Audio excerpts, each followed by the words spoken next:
What is going on, everyone? This is Riley with the Riley Reformed channel, and today, I know it's been a little while, but I'm back, and today I'm going to look at a topic that is very new to me because I'm kind of a late bloomer. Some of you may have heard of it, and it's called Airbnb. So I know what you're thinking, and that is, Riley, why all of a sudden are you talking about Airbnb? Hasn't it been around for like 15 years now or something? And the answer to that is yes, but I have never previously stayed in one. Very recently, this past summer, I took a trip to Utah with my parents. Side note, I'll show a couple pictures during the trip. It's a beautiful state, has beautiful national parks. I highly recommend anyone in the United States that likes to travel to go here.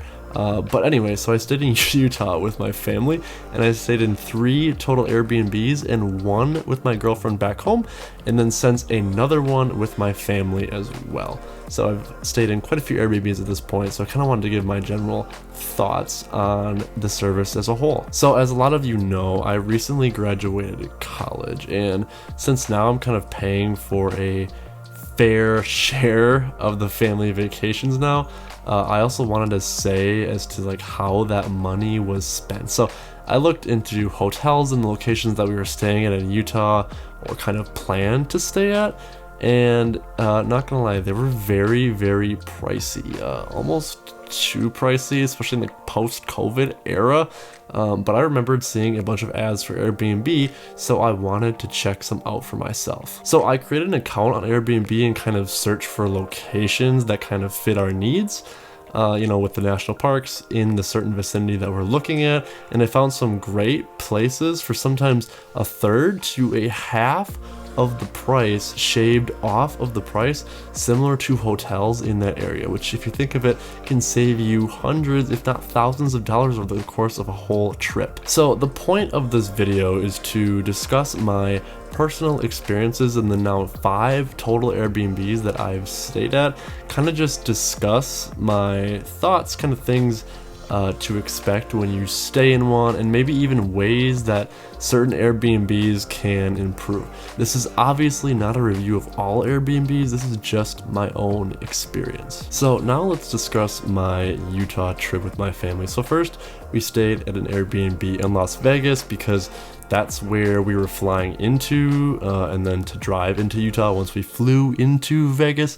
So the first stay I booked, it ended up being randomly canceled a few months later, and I will admit at first this was like a little bit scary because since most of the trip was already booked and it wasn't that far away, and Airbnbs generally get booked months and months ahead of time. Thankfully though, I was able to find another stay that was not very far away from the one that was canceled. It was slightly, just a little bit more expensive, but it kind of is what it is at that point, because we were weeks away from the trip.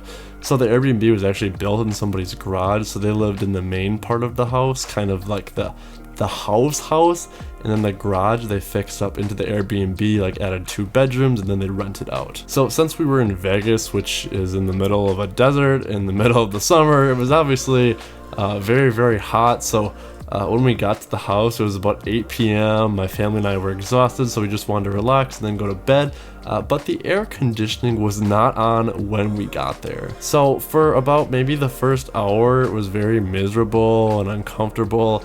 But once we turned the air on, it took about 2 hours-ish for it to reach a point where we might be able to fall asleep because it wasn't so damn hot in the garage. Again, I'll kind of show you pictures here. And as you can see, my parents had their own bedroom, and then I slept on the cot, which was not very comfortable, but again, it was very cheap, and it was Vegas, and it was only for one night, so I could kind of get by with a cot. If it was every night, obviously I wouldn't have been able to do that. But the Airbnb also did not have any Wi-Fi, which in today's standards is kind of a huge downside, and it's kind of something I overlooked when I was booking this. I maybe wouldn't have even booked it if I didn't know that it didn't have Wi-Fi, but that's kind of beside the point. I like to watch a lot of YouTube. I make YouTube videos. I like to watch a lot of streaming things, and I don't have like a limited plan with my data, so yeah, there was no way I could stream anything because I needed data for the rest of the trip. So this place kind of did have some nice amenities though, like they supplied water, like water bottles, They had new toothbrushes, toothpaste, shampoo, body wash, conditioner as well. They had like a nice coffee pot. I mean, overall, the place was pretty clean. The stay was not terrible, but I would probably look for another one if I had to do it again in Vegas again, especially the biggest downside, in my opinion, was the lack of Wi-Fi. So after that night in Vegas where I slept on the cot and I was not very comfortable, you know, it's kind of a stay. Next, we stayed at an Airbnb in a beautiful ranch in Glendale, Utah. So I honestly love this place. The Airbnb was fantastic. The ranch was very remote. The hosts were super friendly and accommodating, and it was very clean. The location was perfect as it was between two of the national parks in Utah, which were Zion National Park and Bryce Canyon National Park. And by the way, Bryce Canyon, now this might be decisive or divisive, I should say, but Bryce Canyon was the best national park in Utah by far, I thought. And as I mentioned before, the location of this Airbnb was just perfect. It had Wi-Fi also included, which was a huge plus because we get 0 cell reception for miles in between these like huge rocks and mountain formations. So for this location, my only complaint was that it was lacking tissues for some reason. Like in the bathroom, they didn't have any Kleenex, which I mean is just kind of odd, I thought. And they also had certain like spices and things that were provided for cooking if you wanted to do any cooking, which we didn't. But the spices like super old, like moldy, and yeah, it was not good. You would not want to use those. So those kind of needed to be thrown out. I don't know why they just wouldn't throw them out, to be honest. But overall, those are kind of some pretty minor complaints in the grand scheme of things. The room was cheaper and honestly just significantly larger than a hotel room would have been, which was great. And also, kind of since we were on a ranch, they had various cows and various genders of peacocks. I've never been around a lot of peacocks, but they sounded surprisingly like cats, like large cats. Like in the morning, my dad woke up and thought those were cats, and I'm like, no, I don't think those are cats. Turns out they're just very noisy birds. So peacocks, if you're trying to get a lot of sleep, maybe not the best to be around. However, we got up early because we wanted to like leave early, so that wasn't really an issue. And on vacations, I also like to stay active. So there was a ranch. This was a ranch, which was a great place to go running in the morning because it was large enough with like a super long driveway to kind of run back and forth, as well as just drink some coffee and walk around in the morning. It was just very beautiful and remote. So I mean, overall, this was really a great stay, and if my family ever had to come back, we would definitely stay here again. So then after our trip to Bryce Canyon and Zion National Park, we headed more east to Moab and checked out Arches National Park. Moab in all of Utah was definitely like the most expensive place to stay, with hotels ranging from like the $400 to $600 per night, which is super expensive, right? So again, we kind of looked at Airbnbs as an option, and I found a really great one in Utah, and it ended up being a tiny house. So this tiny house, along with about 30 other tiny houses in this tiny house village or park, it was just on the outskirts of Moab, so not directly downtown, but it's no longer than about like 5-6 minutes from it. We loved this stay. It was actually our favorite stay of our Utah trip. So the tiny house was kind of exactly what it is called. If you've never stayed in a tiny house, it's literally a tiny house. I could honestly, like, I could totally see living in one of these, like when I'm 80 and don't need a lot to do. It just has just about everything you would need. So it has like a kitchen, it has a good sized bathroom, it had central air and heat. I mean, we didn't need heat because we were there in the summer, but if you weren't there in the summer, it would also be very useful. It had a little living room, a bedroom for my parents, and a loft for me to sleep in with a huge TV.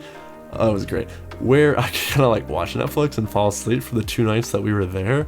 Very enjoyable. So my mom and dad and myself kind of like to watch different things on TV, and a feature of this tiny house was that this was no problem to do because there were 3 different TVs and Wi-Fi that's faster than like most people's houses.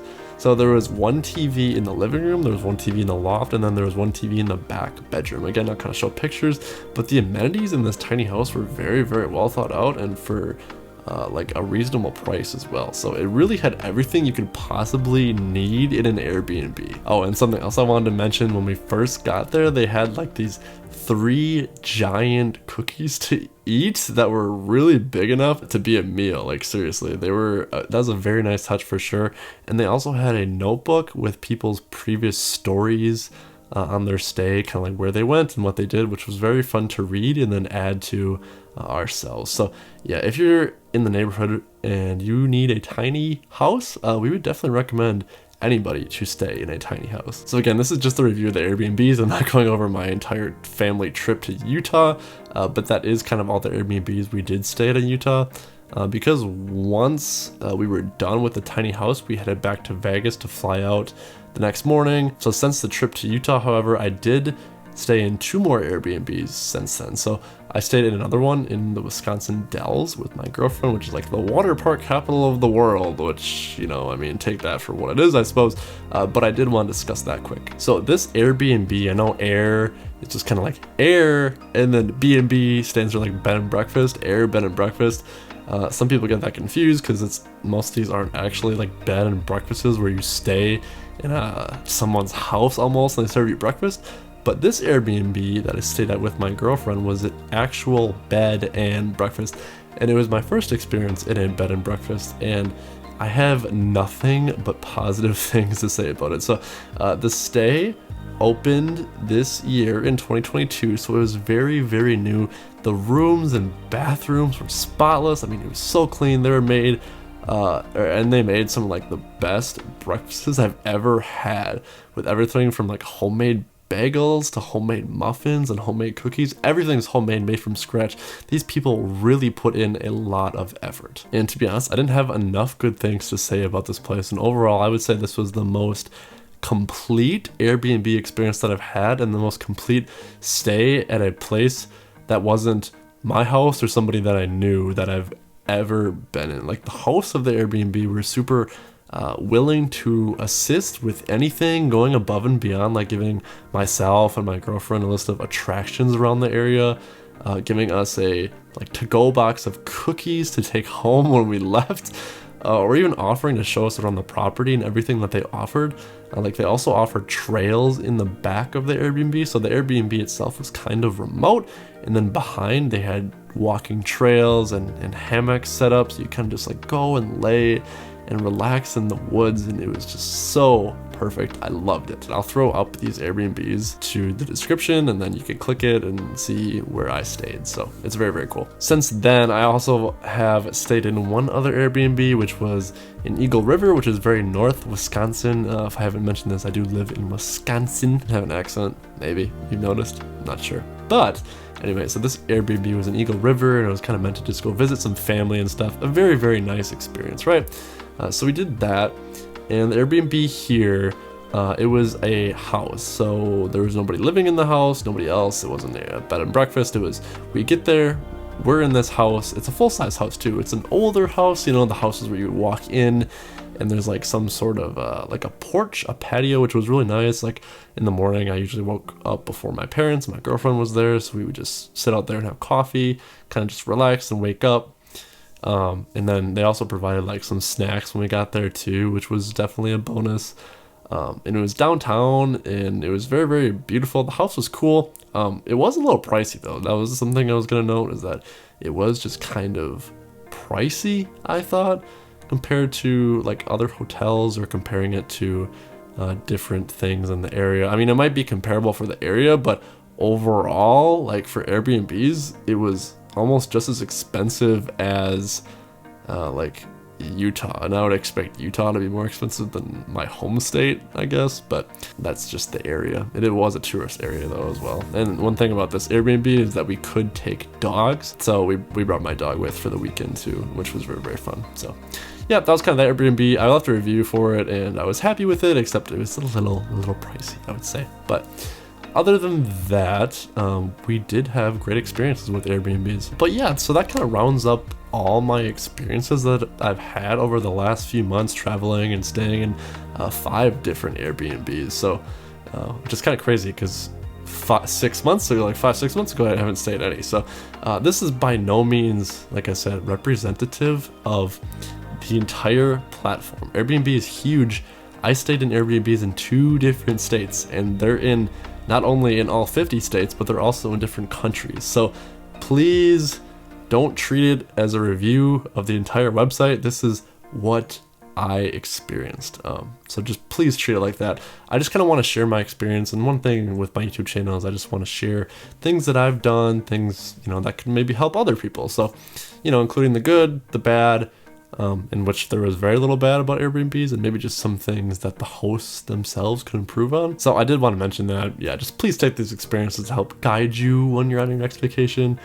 And then let me know down below in the comments if you have any questions about any of the places I stayed at. I'm free to answer any questions. And you've probably noticed my upload schedule the last few months is not very consistent, and was kind of lower than I would have liked. So I did want to mention quick that I'm not going to be sticking to any sort of dedicated schedule anymore.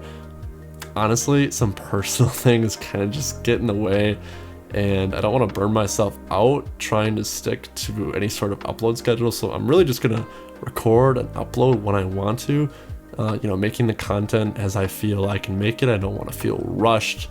I just want to touch on, I do think it's kind of just the best option for me mentally, and it also ensures that I don't get burnt out. I am pursuing some personal life decisions and ideas, and I look forward to sharing those with you in the future when I'm ready, because they are personal finance related. So it's something that I'm going to make a video on very soon. In fact, I think I'm going to record it right after I record this one. So it should be the next video I post after this one, whenever this one gets posted. So anyway, guys, that is everything I wanted to comment on about Airbnbs. It's kind of cool. I can show this as like a log too for my vacation. Anyway, I just hope you have a great day. This has been Riley with the Riley Reform channel. I hope your day is as pleasant as you are, and I hope to see you in the next video.